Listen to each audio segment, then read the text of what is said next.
많은 은혜 받으시기를 바랍니다.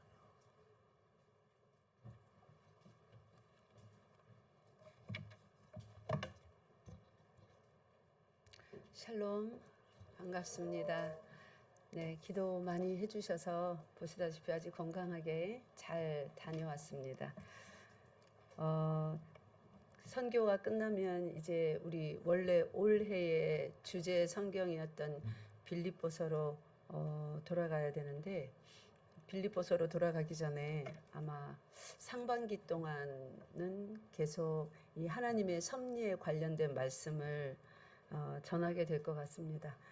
그 선교를 하면서 눈앞에 펼쳐지는 여러 가지 은혜롭고 기적적이고 기대 이상이고 감격스럽고 감동적이고 한 그런 여러 가지 장면들을 보았습니다.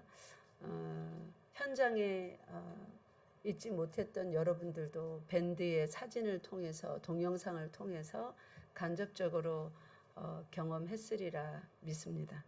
이제 그렇게 선교를 10주년 행사를 잘 마치고 둘째 주 선교를 하면서 이제 앞으로의 10년 동안의 방향성을 하나님께서 어떤 한 지역에 갔을 때 이제 여러 상황으로 많이 보게 하셨지만 특별히 어느 높은 좀 산에 위치한 어떤 지역을 갔는데 이렇게 말로 표현하면 왜 우리 달동네 이런 거 있잖아요. 좁은 땅에 사람들이 빽빽히 들어차 있는 그냥 막 추수해야 되는 그런 장면을 좀 보게 하시면서 제가 생각지 않았던 곳이거든요. 근데 이번에 하나님께서 그 곳을 향한 하나님의 마음을 깨닫게 해주시고 요청이 오고 그래서 이제 제가 방문을 했습니다.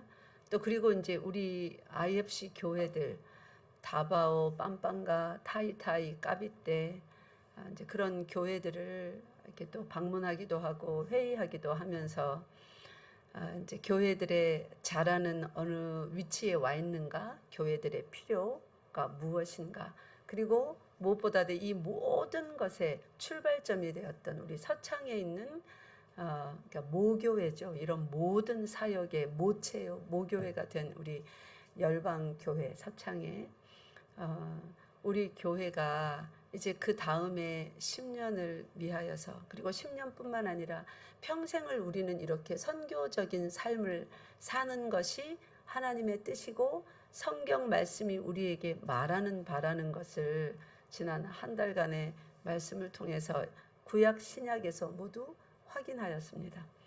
그러면 이제 하나님이 어떠한 분인가, 성도, 구원받은 성도는 무엇이며 이런 모든 지금 사역의 현장과 그 필요와 또 앞으로 나아가야 될 하나님이 원하시는 그 목적지까지의 여정, 우리 열방교회의 지금 이 모습에서 또 앞으로 나아가야 될 우리 각 성도들과 교회 공동체 전체로서의 어떤 모습, 이런 모든 것을 다 품고 순종하려면 무엇부터 다시 명확히 하고 제대로 좀 열과 오를 정비해서 서야 될 것인가, 그런 것을 잠시 생각하게 하는 그런 하나님의 감동이 있었습니다.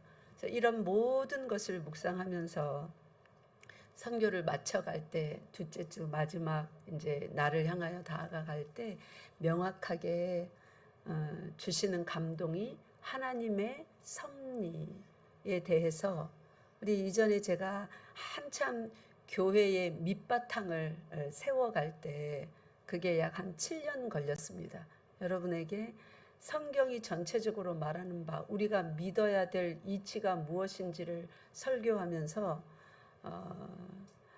그 한국 성도들이 우리 교회 안에 이렇게 들어오기 시작한 그때부터 시작해서 약 7년을 제가 매주, 여러분들 그때 다 기억하실 거예요. 페이퍼를 이만큼씩 들고 단에 서고 여러분들에게도 말씀이 기록된 페이퍼들을 매주 나누어졌습니다. 많을 때는 빼곡히 말씀만 기록된 페이퍼가 3장씩 나가기도 하고 적을 때는 1장, 뭐 반장 이렇게 나가기도 하면서 아마 그 초창기에 말씀을 배웠던 분들은 뭐 말씀 페이퍼가 이만큼씩 집에 쌓여 있을 거예요. 그때 하나님의 섭리, 작정 이런 거에 대해서 자세히 장시간에 걸쳐서 여러분이 다 배웠었습니다. 그런데 이제 다시 열과 오를 정비하고 처음의 마음으로 돌아가서 하나님이 누구시며 내가 예수 믿고 신앙생활을 해가는데 신앙생활이라는 것이 도대체 어떤 상황 하에서 이게 계속 이루어지는 것인가를 잘 모르면 제가 이 섭리에 대해서 설교해야 되겠다고 결정하게 된 그 상황이 있었는데 그게 뭐냐면 자꾸만 교회가 어떤 오류에 빠질 수 있겠구나 하는 위험을 감지했기 때문이에요. 우리 서창 열방교회도 마찬가지고 타이타이도 이제 교회가 커가면서 마치 사도 바울이 또 베드로 사도가 이 신약 성경에 보면 서신서가 많지 않습니까?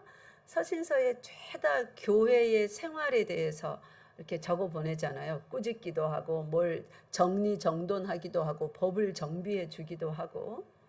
그럴 때 보면 교회가 이제 이렇게 그때 많이 부흥했으니까 땅에 없던 교회들이 생겨나는 겁니다. 그럴 때 처음에는 은혜 받고 도움 받고 참 좋았지만 이제 뭔가 조금 알아가고 교회가 뭔가 좀 이 모습을 갖추게 되면 그 안에서 한결같이 일어나는 게 불순종, 시기, 다툼, 질투, 당짓는 거, 화내는 거, 뭐 그러는 것이 신약 시대나 지금이나 똑같은 것 같아요. 우리 교회 안에서도 그런 일이 뭐 상시로 일어납니다. 이제 타이타이 교회도 조금 교회가 자라고 건축을 하고 이러니까 그런 일들이 많았어요. 그래 둘째 주간 동안에 또 집사님들 오시라 그러고 또 개인적인 상담, 또 찰리 목사님, 사모님까지 죄다 상담하고 미팅하고 이러면서 야단치기도 하고 격려하기도 하고 이해시키기도 하고 하는 이런 일, 타이타이, 까비떼, 뭐 빰빰가 전부 다 마찬가지예요. 다바오까지 우리 모든 교회들. 그러면서 제가 깨달은 것이 똑같구나. 이 사도행전 시대랑 지금이랑 우리는 동일한 죄인이고 교회는 동일하게 그렇게 연약하고 금방 쓰러질 것 같고 금방 다 흩어질 것 같고 그러나 머리가 누구세요? 예수님이기 때문에 또한 교회는 아무도 함부로 쓰러뜨리거나 해할 수가 없구나. 생명력이 이렇게 강건하구나 하는 것을 동일하게 느낄 수 있었습니다. 그래서 사도행전의 사역을 하고 동일하게 하고 있는 것과 같은 그런 감동을 느낄 수 있었습니다. 그때는 SNS도 없고 뭐 비행기도 없으니까 갈 수가 없어서 뭐로 다 그 교회들을 가르쳤나요? 편지를 썼습니다. 그죠? 근데 지금은요, 비행기가 있으니 가는 것 뿐이에요. 온라인으로 만날 수가 있으니까 줌으로 미팅하면서 또 편지 써서 했던 그런 일들을 할 수 있는 것입니다.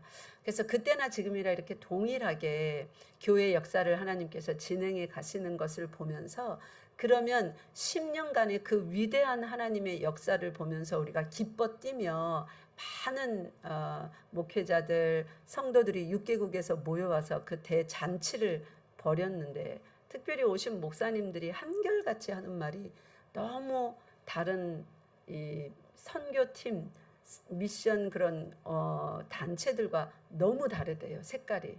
거기는 모여서 세미나하고 배우고 결심하고 가는 것인데 여기는 그렇지가 않고 살아서 생생하게 움직이는 생명력, 힘이 느껴진다고? 도대체 이런 힘이 어디서 오는 겁니까? 한결같이 다 그게 놀라워서 이제 질문을 많이 하시더라고요. 그러니까 우리의 선교가 그렇게 위대하게 하나님의 은혜로 10년을 진행해 왔는데 그럼 우리를 그렇게 쓰셨는데 지금은 이제 우리는 다시 어떻게 하나님 앞에서 서야 될 것인가. 마냥 이전을 생각하면 우리 그때 그랬어.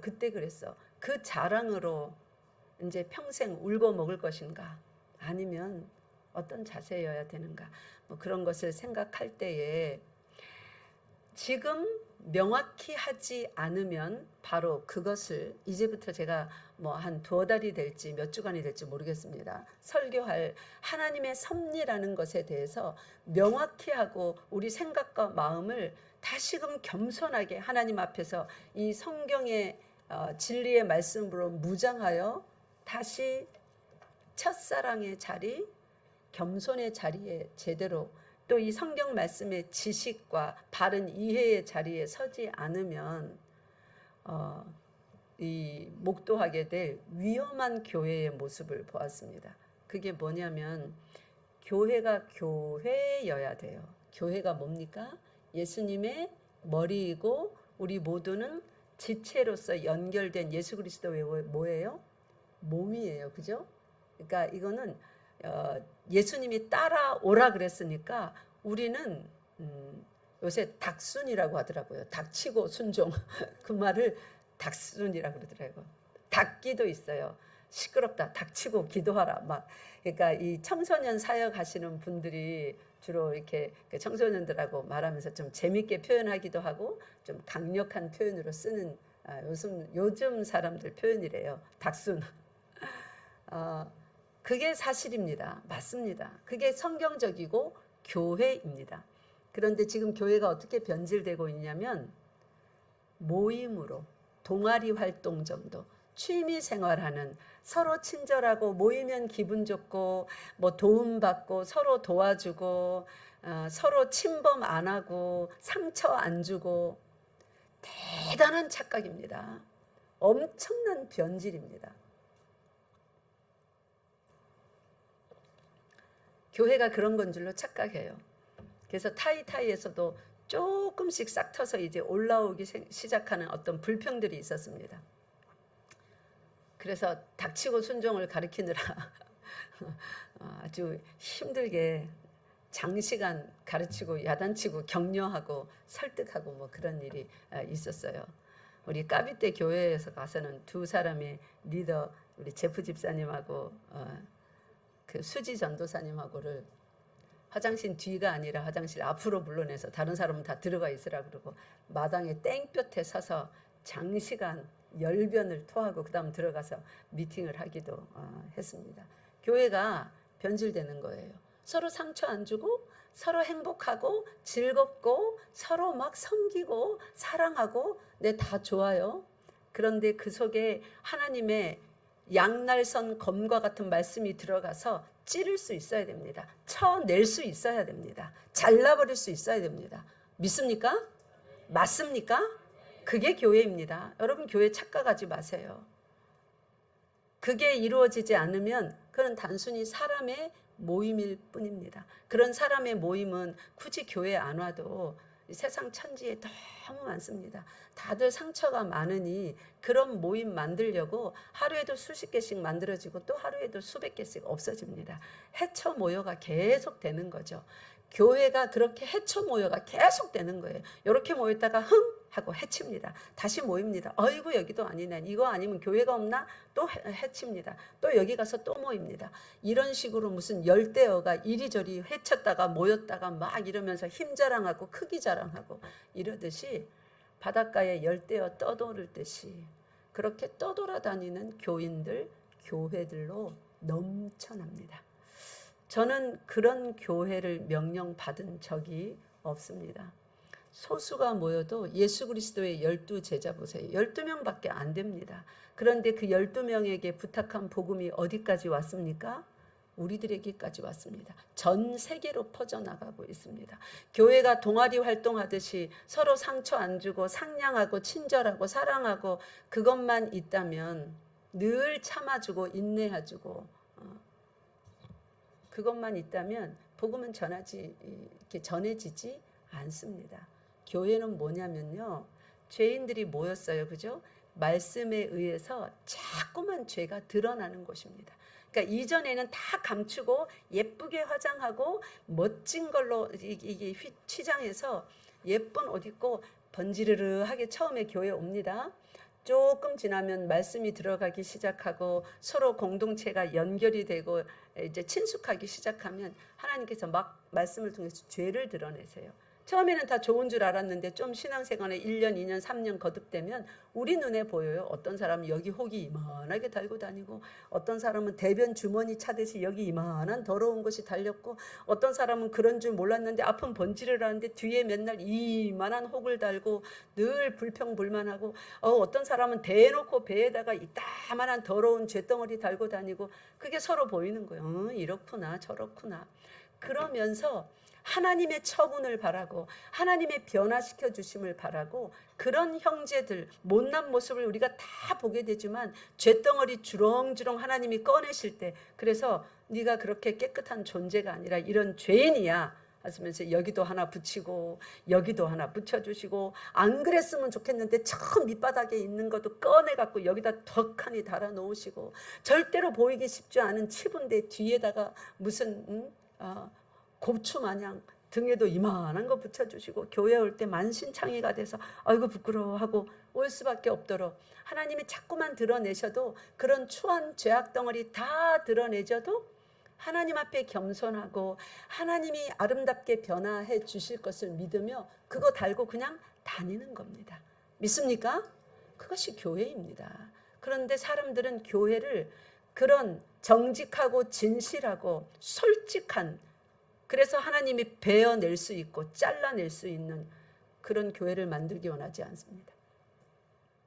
그저 동아리 활동 정도의 모임으로 자꾸 변질시키고, 사단은 총동원하여서 자기의 군사들과, 그러니까 귀신들이죠, 쫄개들, 자기가 낼 수 있는 5만 가지 꾀를 다 내어서 태초에 하와를 유혹했듯이, 그래서 교회를 친절한 집단, 사랑이 넘치는 집단, 만나면 하하호호 항상 즐거운 이야기만 하는, 서로 칭찬만 해주는 그런 집단으로 만들고 싶어 합니다. 여러분, 오해하면 안 돼요. 그래서 우리가 이제 앞으로 한 2달 제 예상으로는 걸릴 것 같은데 조금 더 걸릴 수 있습니다. 하나님이 누구신지 우리 성경에서 이미 삼위일체 하나님을 잘 알아요. 근데 우리가 하나님이 누구신지 제가 새로 여러분에게 가르치기 원하고 여러분 속에 새로 정비되기 원하는 것은 삼위일체 하나님이 아니에요. 그건 우리가 너무 잘 알아요.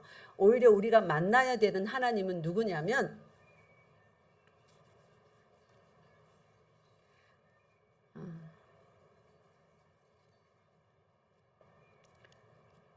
헷갈려갖고 잠깐만.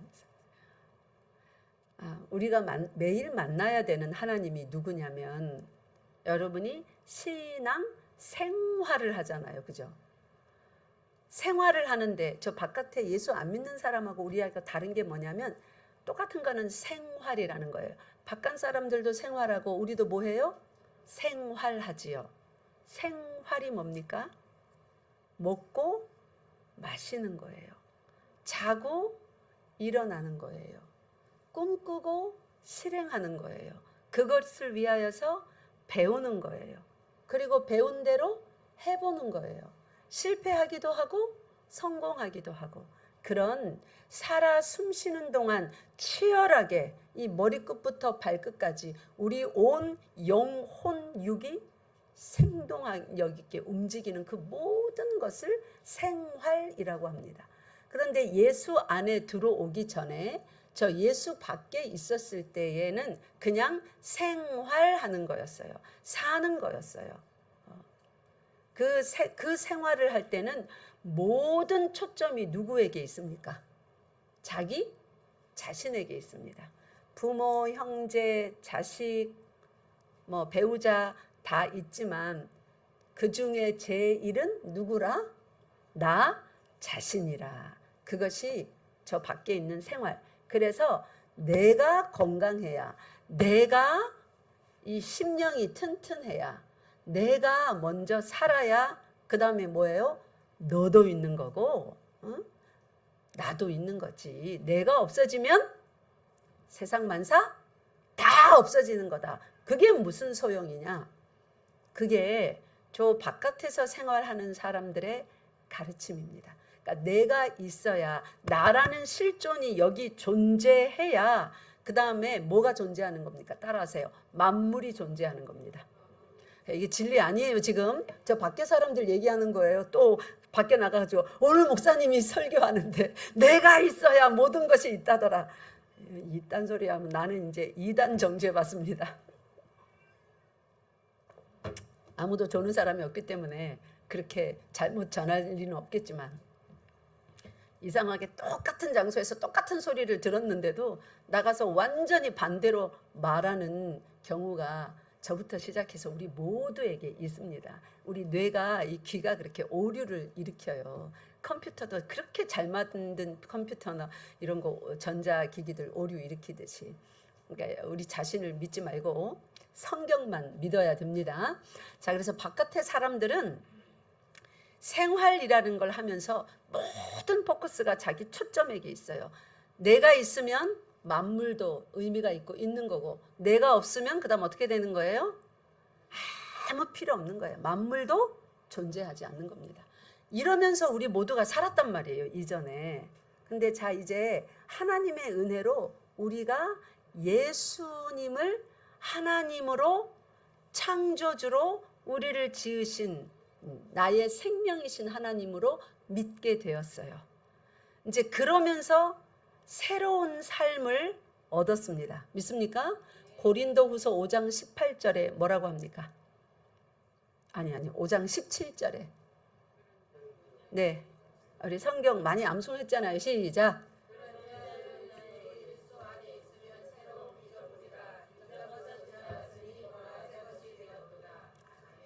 이전 것은 어디로 갔답니까? 지나갔대요. 그 말은 뭐예요? 과거가 되었다는 말이에요. 이전 것은 지나갔다. 우리 지금 시간 속에서 살지 않습니까? 예수 믿으면, 예수 안에 있으면 이전 것은 이제 지나가는데, 단순히 시간 속에 있으면서 과거가 되는 것이 아니라 예수 안에 들어오면 세상 사람들은 과거에도 여전히 영향받고 삽니다. 그죠?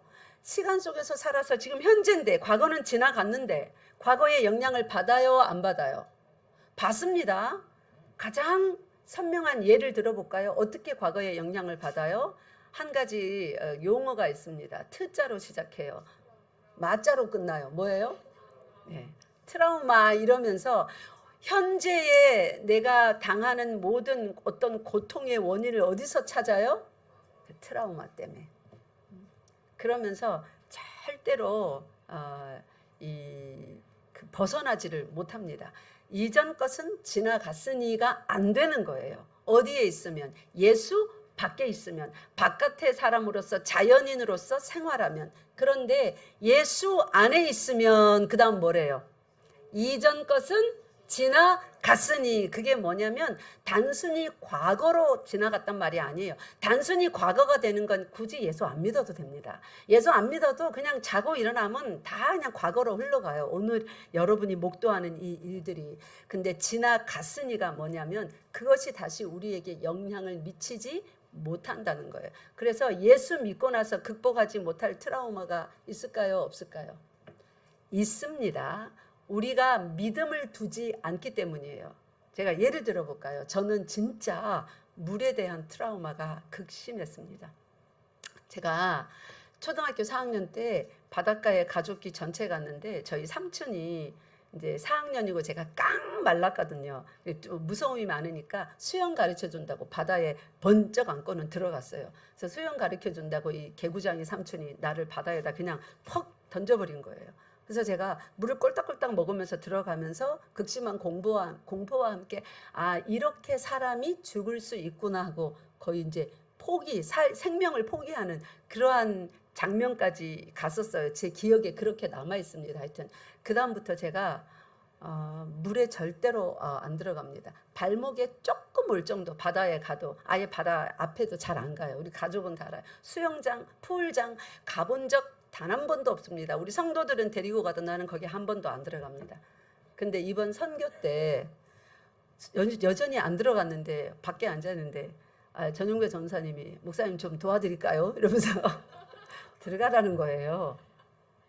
그때 제가 뭘 생각했냐면 그래 10년 동안 하나님의 그 신실하신 역사를 지금 찬양하고 있는데 내가 계속 트라우마 운운하면서 물에 계속 안 들어간다면 나는 하나님을 거부하는 것이 아닌가. 갑자기 전용배 전사님이 나한테 권하는데 이게 하나님의 음성으로 들리는 거죠. 나한테 이것도 한번 극복해 보지 않겠냐. 그게 그렇게 무섭니? 내가 너와 함께 한다는데.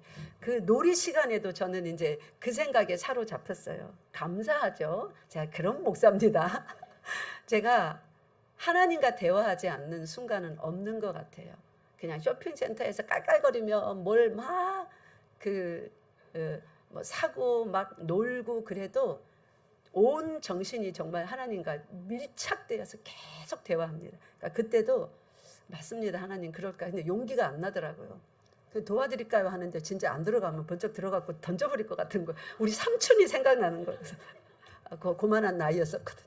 이러면 안 되지. 하나님 내가 한번 해볼게요. 나 극복해볼게요. 그래서 트라우마 극복했습니다. 제가 안에 들어가서 1시간 넘게 놀았어요. 그리고 손도 놓을 수 있었고 벽을 절대로 안 돼 하면서 벽만 잡고 있었거든요. 근데 벽 놓고 공도 치고 그러면서 이제 안 무서운 거예요. 그러면서 깨닫기를 트라우마라는 예수 안에 있으면 이전 것은 지나갔는데 내가 믿음을 말씀에다 두지 않고 내 기억을 붙잡았구나. 내 감정을 내 느낌을 붙잡았구나. 극복하지 못할 것은 아무것도 없구나. 진리이구나라는 것을 아주 작은 에피소드지만 깨달았습니다. 예수 안에 있으면 극복하지 못할 트라우마 없습니다. 여러분 혹시 청소년들 어른들 아직도 어떤 트라우마에 시달리는 그런 기억들 있습니까? 여러분이 마음을 믿음을 예수께 말씀에 두지 않고 거기에다 더 많이 두기 때문에 사로잡혀 있는 거예요. 절대적으로 믿으시기 바랍니다. 이전 것은 시작 지나갔으니 완료형입니다. 끝난 겁니다. 그러니까 여러분이 거기서 살면 안 돼요. 나와야 돼요. 시도해 보시기 바랍니다. 이전 것은 지나갔으니 그러면 지나가고 아무것도 없으면 진공 상태예요. 그러면 안 되잖아요. 보라 뭐래요? 새 것이 되었더라. 그 말은 새 것이라는 말은 새 삶이라는 말이에요. 새 것이 그냥 이렇게 새로 만들어서 딱 던져놓은 게 아니라 새 것이라는 말은 새 삶, 생명이 있는 새 삶을 살게 되었다는 말입니다. 즉 우리가 많이 말하는 그리스도인의 새로운 생활, 그것을 예수 밖에 있을 때는 그냥 생활이었는데 예수 안에 들어오면 이제 예수 안에서 새 것이 되어서 사는데 그거를 뭐라 그러냐면 따라하세요. 신앙생활. 신앙생활. 자, 신앙생활이 뭔 줄 압니까? 이제 이런 개념을 자세히 설명할 때 여러분이 마음속에다가 한 공간을 쫙 비우세요. 이제 여러분 책꽂이 정리할 때 어떻게 합니까? 그냥 있는 데서 그냥 설기설기 합니까? 옷장 정리할 때 어떻게 합니까? 제대로 된 정리를 하면 뭐부터 해래요? 싹 비우래요. 그죠? 그래서 여러분이 마음 한켠 아니면 저 생각 어디 한켠 여러분 마음속에 지식의 저장고가 많이 있을 거예요. 한쪽을 싹 비워서 차곡차곡 다시 이렇게 책 꼽듯이 꽂으세요. 자, 아까 말씀드렸습니다. 예수 밖에 있는 사람들은 그냥 생활을 하는데 생활의 모든 중심이 뭐라고요? 나 자신. 그래서 내가 있어야 뭣도 있는 거예요? 이 만물이 존재하는 거예요. 내가 없으면 만물이 존재하건 말건 나에게 아무 의미가 없어요. 그러니 만물도 없는 겁니다. 맞습니까? 그게 예수 밖에 있는 사람들의 생활이에요. 자, 그러면 이제 그거 하나 딱 꽂아놓고 그 다음 두 번째, 예수 안에 들어오면 보라 이전 것은 지나갔다. 우리 보고 보라고 합니다. 그냥 여기서 이전 것은 지나갔구나 그게 아니에요. 우리한테 뭐래요? 지나간 그 사실을 우리 성경을 한번 봅시다. 고린도후서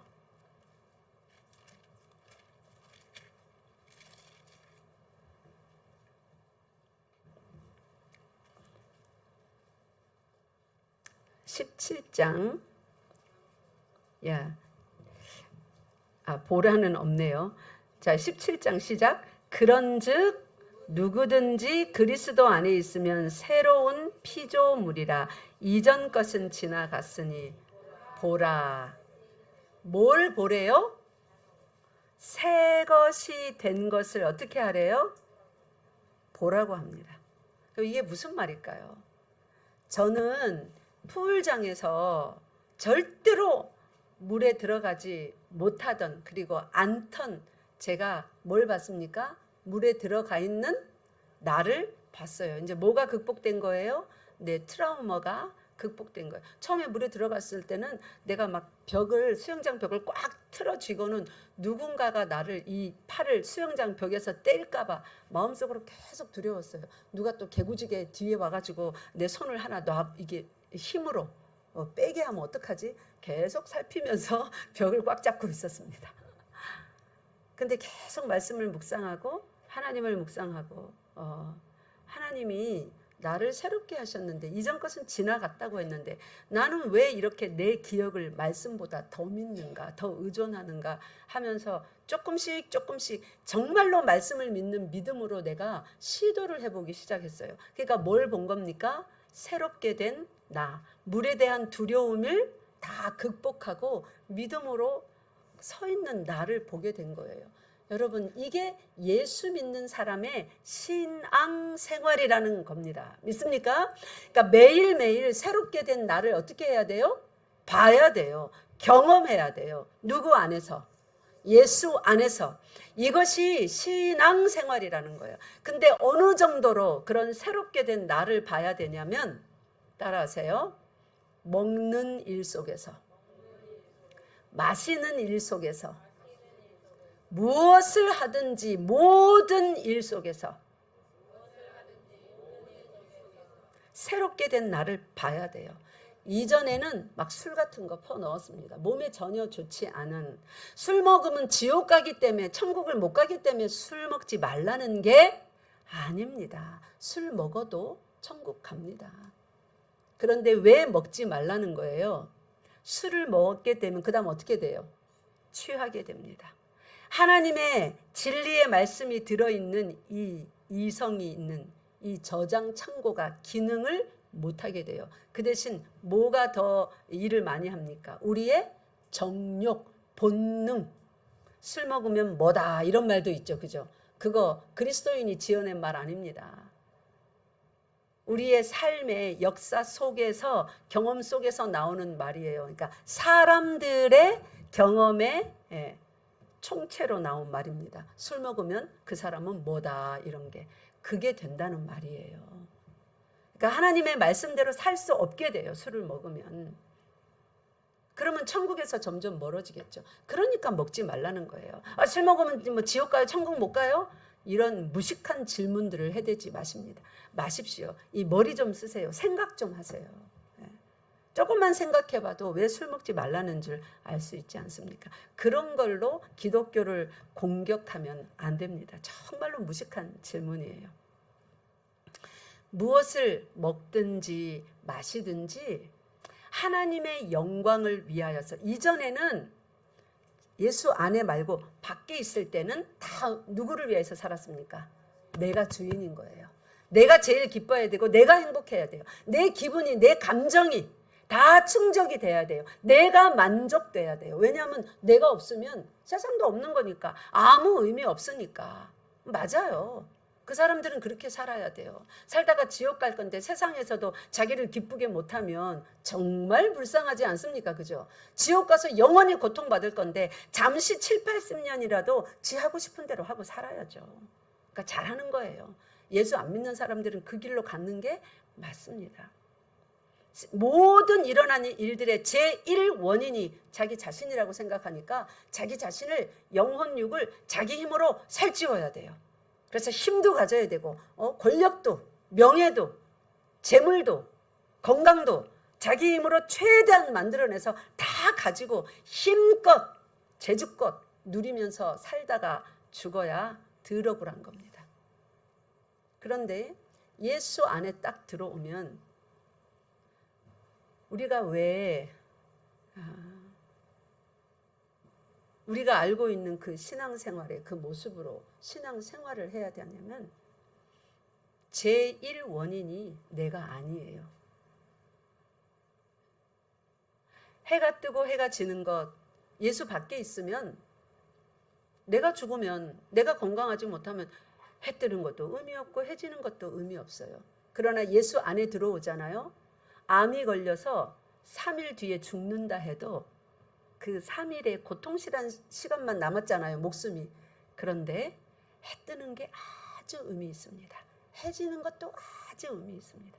그거는 이제 이 섭리를 자세히 배워가며 제가 낱낱이 자세히 말씀을 드릴 테니까 이제 나중에 이리고, 어쨌든 예수 안에 들어오면 만사의 제1 원인이 내가 아니라는 것을 배우게 됩니다. 그리고 그냥 지식으로 주입시켜서, 그러니까 믿어, 이게 아니라 굉장히 여러분 생각보다 더 성경이 설득력이 있습니다. 성경을 자세히 공부하면 그거를 고백하지 않을 수 없습니다. 그래서 이 하나님의, 이제 이런 것을 하나님의 섭리라고 하거든요. 예수 안에 들어오면 나를 위하여서 사는 삶이 아닙니다. 만사의 제1 원인이 하나님이시고 그 다음에 제2 원인이 우리들이에요. 내가 어떻게 하느냐에 딸린. 그래서 제1 원인이 하나님이시기 때문에 내가 없으면 의미 없는 게 아니에요. 내가 이 땅에 더 이상 존재하지 않아도 나를 존재하게 했고, 그런 모습으로 살게 했고, 그때 그 시간에 죽게 하셨던 내 모든 삶의 제1 원인이 되시는 하나님이 뭐 하시기 때문에, 살아계시기 때문에 내가 이 땅에서 그 모습을 이제 없어져도 내 삶은 가치 있는 거예요. 제1 원인이 살아가셔서 이 제1 원인이 하시는 모든 일은, 따라하세요, 영원하다. 영원하다. 믿습니까?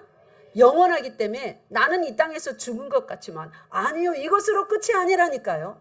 그래서 태어났다가 며칠 못 살고 죽는 아기라 할지라도, 암으로 고통스럽게 살다가 30 중반에 짧게 살고 죽은 어떤 사람의 삶이라 할지라도 그게 끝이 아닙니다. 굉장히 의미 있고 가치 있는 존귀하고 보배로운 삶인 것입니다.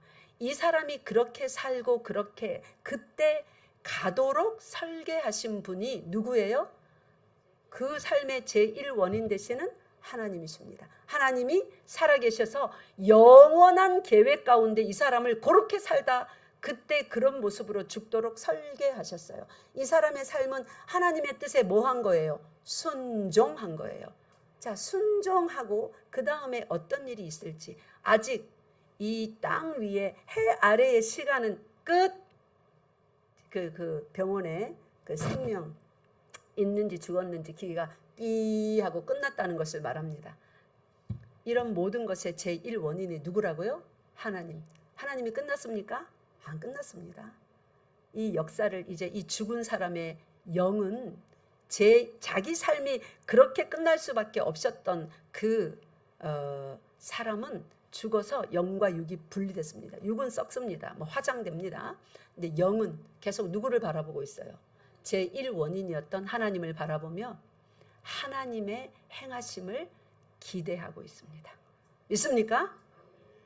이게 얼마나 차이 나는 삶입니까? 예수 밖에 있는 삶은 이런 진짜 세계가 있는데 제1 원인 되는, 이것은 믿는 사람뿐만 아니라 믿지 않는 사람에게도 다 마찬가지로 적용되는 만사의 제1 원인 되시는 하나님의 섭리는 예수 믿는 사람들에게만 달린 것이 아닙니다. 예수 믿지 않는 사람들에게. 근데 그 끝이 천국이냐 지옥이냐 이것만 다를 뿐이지 동일하게 하나님의 섭리 아래 있습니다. 그들의 생활이나 우리의 신앙 생활이나 동일하게 하나님의 섭리 아래에 있습니다. 그래서 이렇게 만사의 원인이 되어서 우리의 매사의 하루에 숨을 몇 번 쉬나요? 우리는 몰라요.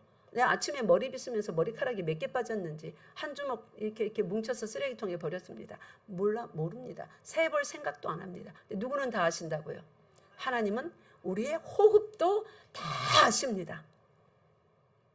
우리의 심장이 그만큼 박동으로 그렇게 매일 뛰는 것은 하나님의 섭리하에 있습니다. 이 모든 사랑과 완전히 밀접하게 연결되어서 하나님과 그분의 이 창조주와 그분의 피조물인 우리가 지속적인 어떤 관계 속에서 살아가고 그분은 우리와 동행하십니다. 요 자체를 뭐라고 그러냐면 따라하세요. 섭리. 하나님의 섭리. 예, 다시 말합니다. 창조주인 하나님 그리고 피조물인 우리들뿐만 아니라 저기 하나님의 자녀 밖에 있는 저 믿지 않는 사람들 그 모든 것에 다 하나님의 섭리는 작용합니다. 그런데 그분이 중점적으로 직접적으로 지속적으로 돌보시며 섭리해 가신 우리들 요 하나님과 우리의 이렇게 딱 연결된 지속적인 이 관계 뭐가 계속 피드백이 있잖아요. 상호작용이 있잖아요. 그죠? 하나님과의. 우리는 하나님의 영 안에서 진리 안에서 그렇게 산다고 하잖아요. 이 맞물려서 돌아가는 우리 죽을 때까지 그리고 죽고 나서도 하나님의 영원하신 그 작정이 완전히 성취되는 그 모든 것을 우리는 하나님의 섭리라고 합니다. 영어로는 providence라고 그래요. divine providence. 영원한 하나님의 섭리. 이 섭리가 그러면 나 뭐 아무것도 안 해도 되네. 하나님이 그렇게 다 해놨다면 그러면 뭐 컴퓨터처럼 프로그래밍 된 거 아니야? 그렇게 생각할 수 있는데 절대로 그런 것과 다릅니다. 그래서 이 섭리가 작동되는 그 하나님이 피조물과 관계를 맺으면서 하나님의 목적을 성취해 가십니다. 인생의 목적은 우리가 정하는 게 아니에요. 하나님이 정해두신 그 목적, 하나님 나라의 목적 아래에 우리 인생의 목적이 속해 있습니다. 그것을 하나님이 목적하신 대로 이루어 가시기 위하여서 하나님은 이 피조물과 깊은 관계를 맺으시고 지속적으로 이끌어 가시는데 이 전체를 섭리라고 하고 섭리가 얼마나 세밀하냐면 뭐까지 하나님이 컨트롤 하신다고요? 우리의 호흡, 숨쉬는 호흡, 머리카락 하나 빠지고 새로 나는 이런 것까지 다 컨트롤 하신다고요. 사람뿐만 아니라 하물며 성경은 뭐까지 말합니까? 참새 한 마리가 떨어져 죽고 사는. 참새 누가 귀하게 여깁니까? 돌멩이, 길가의 돌멩이 누가 귀하게 여깁니까? 그런데 그런 것까지 하나님은 돌멩이가 처음에 창조될 때 딱딱하게 창조를 하셨습니다. 그 돌멩이가 왜 스펀지로 변하지 않을까요? 여러분, 세상의 과학자들이 원숭이가 사람이 됐다 이렇게 말하려면 돌이 스펀지가 되는 게 더 쉽지 않습니까? 그죠? 근데 왜 그런 거는 말하지 않고 원숭이가 사람이 됐다 그 불가능한 일을 차라리 돌멩이가 스펀지 되는 게 쉽지 않겠어요? 이 기둥이 망고나무가 되는 게 더 쉽지 않겠습니까? 진화의 진해를 거듭해서 뭐 어떤 미생물이 갖다 붙어가지고 뭐 어떻게 해가지고 드디어 숨을 쉬기 시작하고 원숭이가 이 복잡한 지성을 가진 사람으로 변하느니 돌이 스펀지 되는 게 훨씬 쉽겠네요. 이 기둥이 수천 년을 지나고 나니까 갑자기 바람에 의해서 뭐 어떤 부딪힘에 의해서 막 조금씩 무너져 내리더니 화려한 비너스 조각으로 탁 변하는 게 훨씬 쉽겠네요. 그게 훨씬 더 설득력 있지 않습니까? 그죠? 근데 그렇지 않다는 거예요. 하나님이 한번 창조를 하시면 그 속성을 그대로 유지하도록 창조 시의 돌은 지금도 돌입니다. 믿습니까? 누가 그 돌의 속성을 그대로 유지하도록 돌보십니까? 하나님이 유지하도록요. 이제 이런 데 대한 근거 성경 구절은 다음 시간부터 읽읍시다. 오늘 한 가지만 읽는다면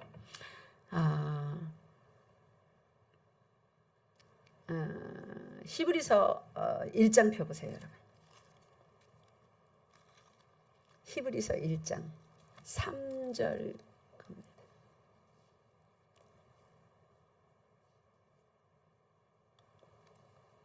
히브리서 1장 3절 시작. 이는 하나님의 영광의 광채시요 그 본체의 형상이시라. 그의 능력의 말씀으로 만물을 붙드시며 죄를 정결하게 하시는 일을 하시고 높은 곳에 계신 지극히 크신 이의 우편에 앉으셨느니라. 여기서 이제 이거는 예수님에 대해서 말씀하는 구절인데 하나님의 섭리를 알 수 있는 부분이 딱 한 부분이 있습니다. 3절 중간쯤에 보면은 그의 능력에 뭘 붙든다고 돼 있어요. 예, 말씀으로 만물을 붙들고 계신다고 합니다. 말씀으로 만물을 붙든다 할 때 이 붙든다는 말은 한 번이 아니라 지속적인 의미를 가진 단어입니다. 어떤 것을 어디로 가지고 간다라는 뜻도 있습니다. 그래서 누가 심부름해서 얘야 이거를 여기다 갖다 놔라 할 때 이거를 이렇게 가지고 저기다 갖다 놓는 그런 어떤 시간의 지속성의 의미도 들어있는 그런 단어입니다. 그러니까 수천 년의 역사를 통해서 만물을 창조하신 그 만물, 우리가 보는 모든 것입니다. 이걸 하나님이 어떻게 해요?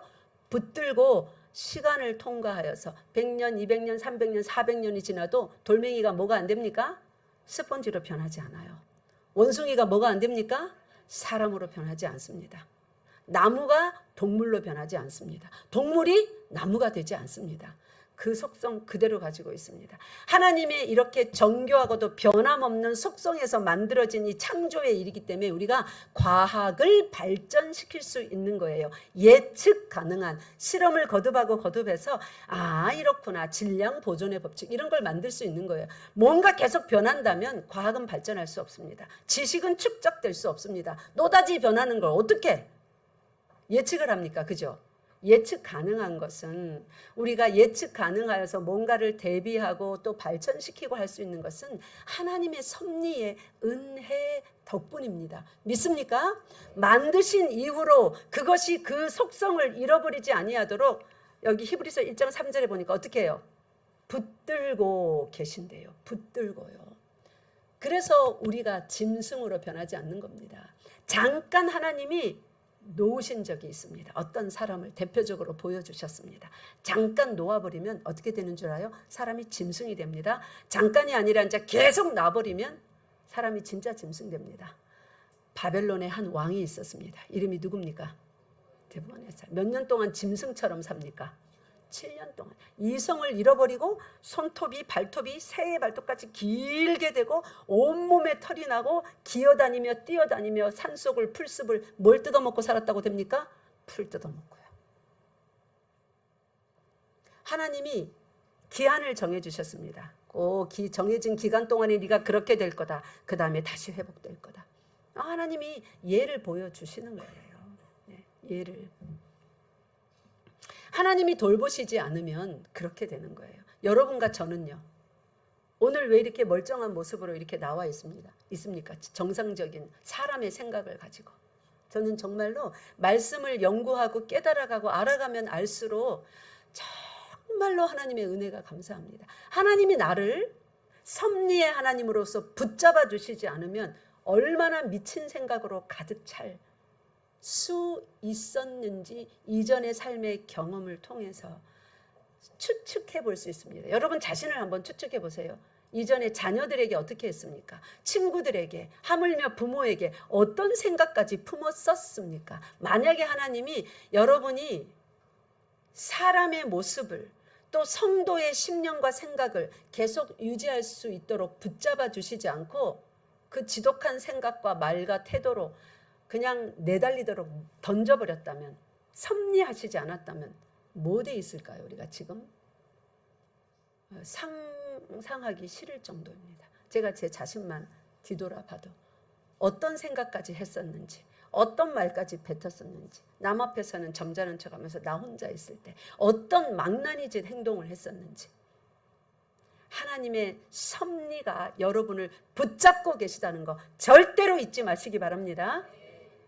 오늘은 읽었던 본문에는 들어가지 못했습니다. 이 섭리라는 것이 다루기 참으로 어려운 큰 덩치입니다. 이거 전체입니다. 하나님의 섭리를 우리에게 말해주는. 그래서 오늘은 서론으로서 이 정도만 하고 마치겠습니다. 오늘 본문이 시작된 10편 145편 본문 말고 10절만 보겠습니다. 145편은 다윗 왕이 이 놀라운 하나님의 섭리를 깨닫고, 처음에는 막 사울 왕한테 쫓겨다닐 때, 골리앗을 죽일 때는 그렇게 칭찬하더니 자기를 그 다음에 막 죽이려고 했잖아요. 또 밧세바와 성적인 범죄까지 저질렀지 않습니까? 자기 아들이 죽고 또 압살롬 아들한테 막 왕위를 쫓기기도 하고, 그런 온갖 치욕스럽고 또 한편으로는 명예스러운 일도 많았습니다. 그런 인생의 많은 일들을 겪고 나서 하나님의 섭리를 깨달은 거예요. 그래서 왕이신 나의 하나님 하고 이 시편이 시작합니다. 왕이신 할 때 이 히브리에 보면 함멜레크라고 되어 있는데 그게 뭐냐면 정관사를 씁니다. 그 하나님. 다윗 왕은 유대인이라서 구약 성경을 다 배웠습니다. 성경이 말씀하신 모든 역사를 그대로 자기가 경험한 거예요. 그 하나님 어떻게 한다고요? 이름을 내가 영원히 송축합니다. 여러분, 우리가 전 인생을 앞으로 많이 남겨두고 있는데 이것이 이해가 안 되면, 이것을 우리 온 마음으로 고백을 안 하면 자꾸만 교회를 친목 단체화하려고 합니다. 그러면서 어떤 사람을 비난하고, 사랑이 있니, 용서를 잘하니 못하니, 뭐 인내를 하니 못하니 자꾸 비난하게 됩니다. 아니요, 교회는 죄인들이 모인 겁니다. 이런 죄 저런 죄 눈에 다 보여요. 여러분도 저의 연약함 다 보여요. 그렇게 보면서 기다려주는 겁니다. 누구 바라보며? 하나님 바라보며. 그 사람을 누가 아름답게 할 수 있어요? 내가 할 수 있습니까? 여러분이 할 수 있습니까? 우린 못해요. 저는 목사니까 그냥 말씀을 전달해 주는 것뿐입니다. 일하시는 이는 누구라고요? 잘하게 하시는 이는 누구라고요? 변화하게 하시는 이는 누구라고요? 하나님이십니다. 그분의 모든 그 일을 섭리라고 하는 것입니다. 섭리하시는 하나님 속에서 아름답게 변하실 것을 잊지 마시기 바랍니다. 시편 140편 1절 읽고 마치겠습니다. 시작. 왕이신 나의 하나님이여, 내가 주를 높이고 영원히 주의 이름을 송축하리이다. 아멘. 기도하겠습니다.